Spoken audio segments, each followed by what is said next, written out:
یعنی کہ کلمہ طیبہ لا الہ الا اللہ محمد رسول اللہ، یہ سب سے پہلی بنیاد ہے، بیسمنٹ جو بنائی جاتی ہے نا وہ سمجھ لیں۔ اور نمبر 2 نماز قائم کرنا،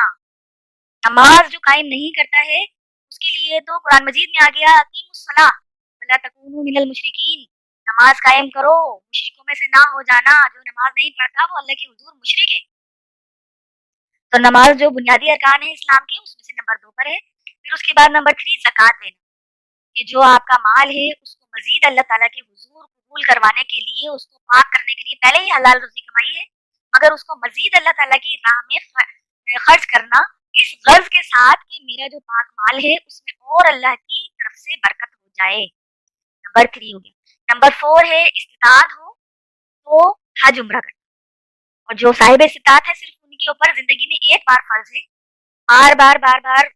حج عمرے کرنا کوئی فرض نہیں ہے، بلکہ استطاعت والوں کو بھی چاہیے کہ وہ دوسروں کو حج عمرے کے لیے بھیجیں تو زیادہ افضل بات ہے۔ اور نمبر 5 ہے رمضان کے روزے رکھنا، یعنی کہ فرض روزے، نوافل جو ہے اس کی پکڑ نہیں ہے، رکھیں گے تو مزید جیسے جتنا میٹھا ڈالو اتنا ہی اچھا لگتا ہے، یہ اس اعتبار سے تو رمضان کے روزے جو فرض ہیں وہ اسلام کے بنیادی ارکان میں سے آتے ہیں، یہ کوئی ایسی ڈھیلی ڈھالی بات نہیں ہے، بہت اہمیت ہے ان روزوں۔ پھر اس کے بعد دوسری حدیث مبارکہ وہ بھی متفق علیہ ہے، بخاری اور مسلم دونوں میں ہے، آپ صلی اللہ علیہ وسلم نے فرمایا جب رمضان کا مہینہ آتا ہے تو آسمان کے دروازے کھول دیے جاتے ہیں،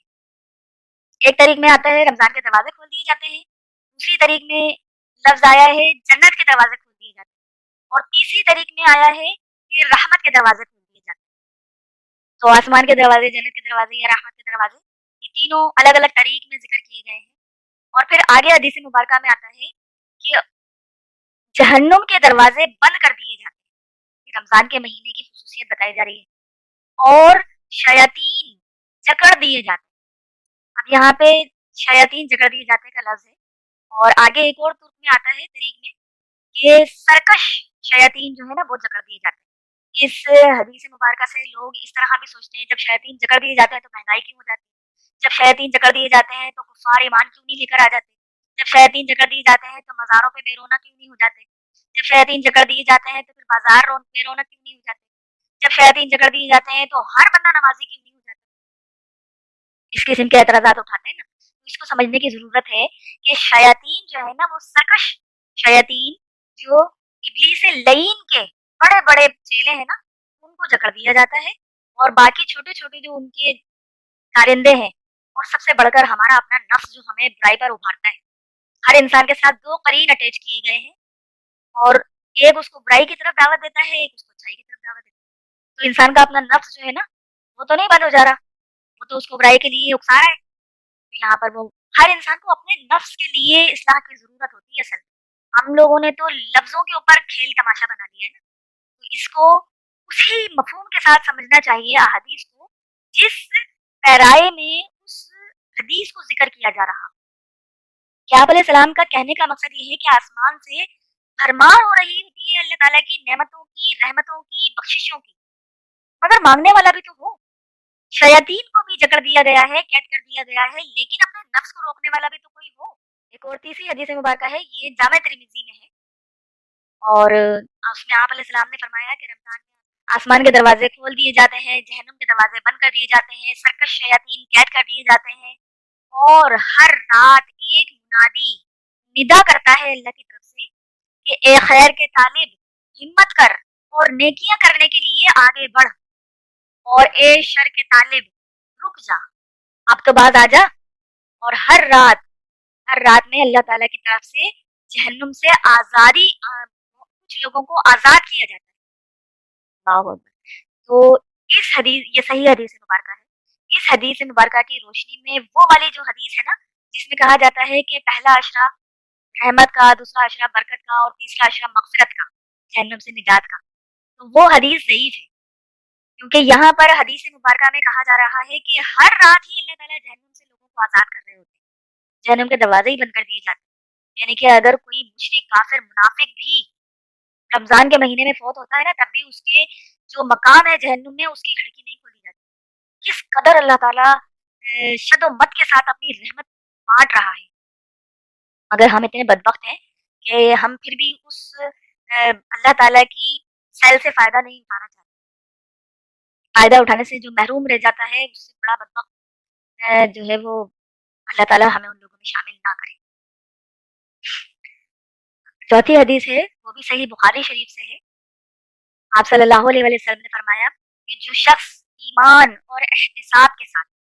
اب ایمان تو سب کو سمجھ میں آ رہا ہوتا ہے، احتساب کے اندر مسئلہ کھڑا ہو جاتا ہے. احتساب جو ہے وہ 3 باتوں کا مجموعہ ہے، یعنی کہ اس خلوص نیت کے ساتھ کہ یہ میری عبادت، یہ میرا عمل خالصتاً اللہ کے لیے، اللہ کی رضا کے لیے ہو، صحیح عقیدے کے مطابق ہو،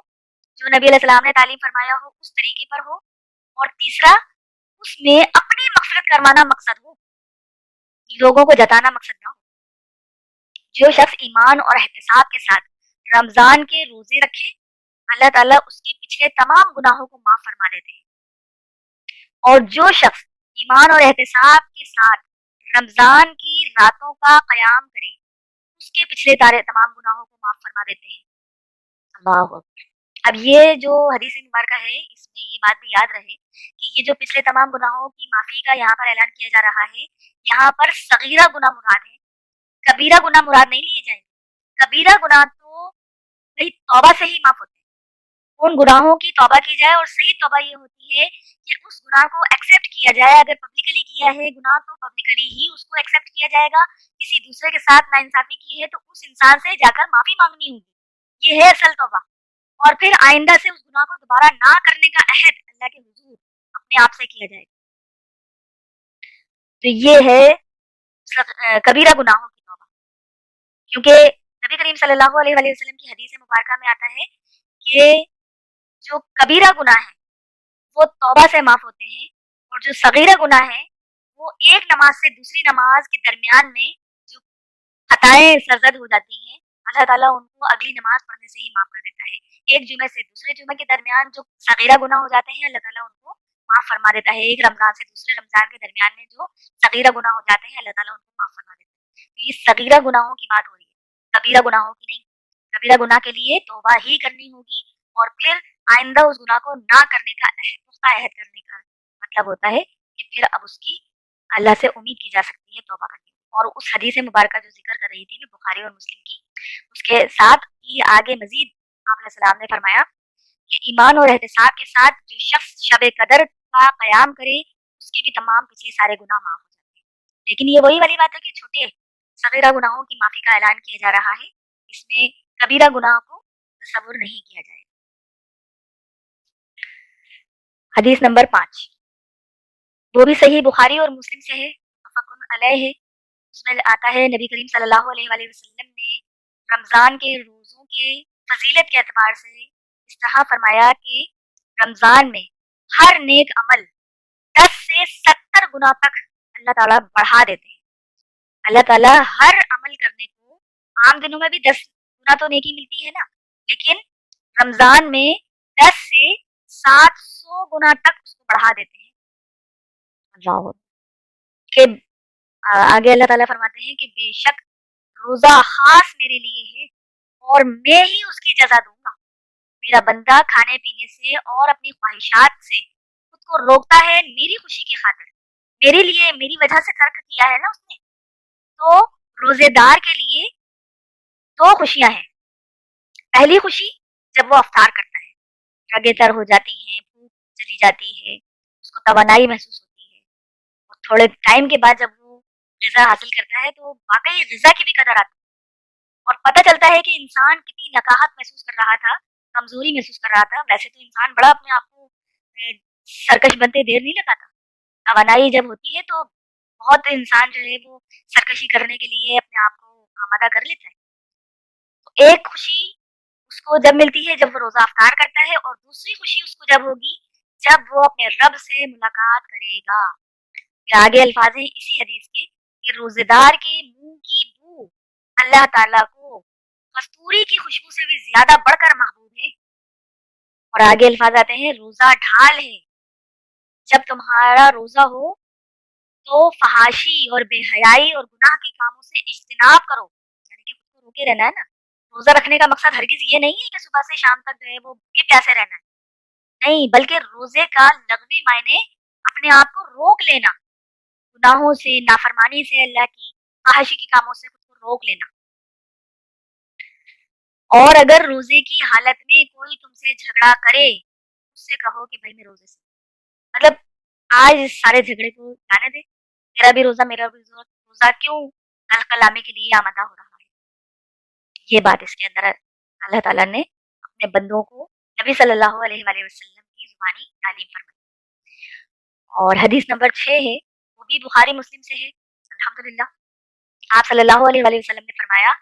کہ جنت کے 8 دروازے ہیں، اس میں سے ایک دروازے کا نام ہے الریان،